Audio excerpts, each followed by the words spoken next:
আসসালামু আলাইকুম। কেমন আছেন সবাই? আশা করছি সবাই খুব ভালো আছেন। আমিও খুবই ভালো আছি। তো আজকে আপনাদের সঙ্গে শেয়ার করব ছানার পায়েস। তো প্রথমে দেখলেন যে ছানাটাকে আমি ধুয়ে ভালো করে পরিষ্কার করে একটু দলা না থাকে সেই কারণে আমি ভালো করে মাখিয়ে নিয়েছি। নিয়ে ফ্রাই প্যানে দুধটা বসিয়ে দিলাম গরম করার জন্য। তো দুধটা একটু দেখতে পাচ্ছেন যে গরম হয়ে এসেছে, একটু ভালোভাবে গরম হয়ে আসুক। যদি আপনারা এটা বানান না, তো আপনারা চালের পায়েস খাওয়া ভুলেই যাবেন।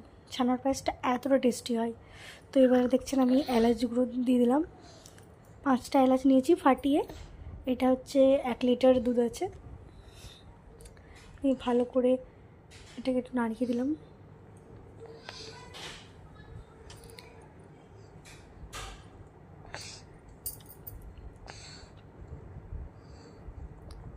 আপনারা এখানে এলাচ গুঁড়ো ব্যবহার করতে পারেন, কিন্তু আমি গোটাটা ব্যবহার করি।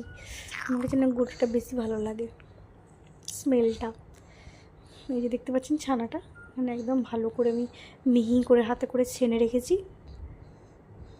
আপনাদেরকে আরেকবার দেখিয়ে দিলাম কীভাবে ছানবেন।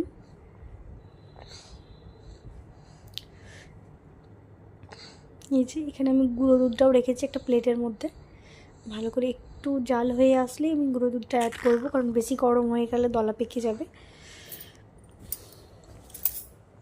ভালো করে নাড়িয়ে দিলাম একবার। যেহেতু ননস্টিক লেগে যাওয়ার ভয়টা আমার নেই, সেই কারণে আমি মাঝে মাঝে করে নাড়ছিলাম আর একবার করে রেস্ট নিচ্ছিলাম।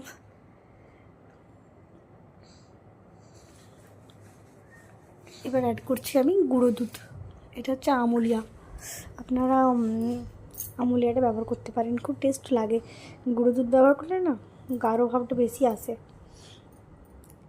এবার এটাকে আমি মিক্স করে দেবো ভালোভাবে একবার।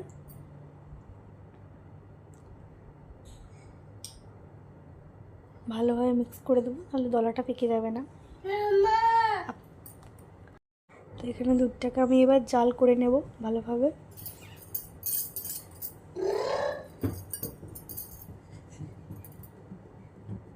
এই যে ফুটে এসেছে দেখতে পাচ্ছেন।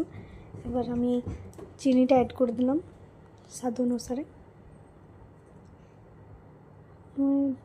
2 চামচ ব্যবহার করেছি। আপনারা আপনাদের টেস্ট অনুযায়ী দেবেন।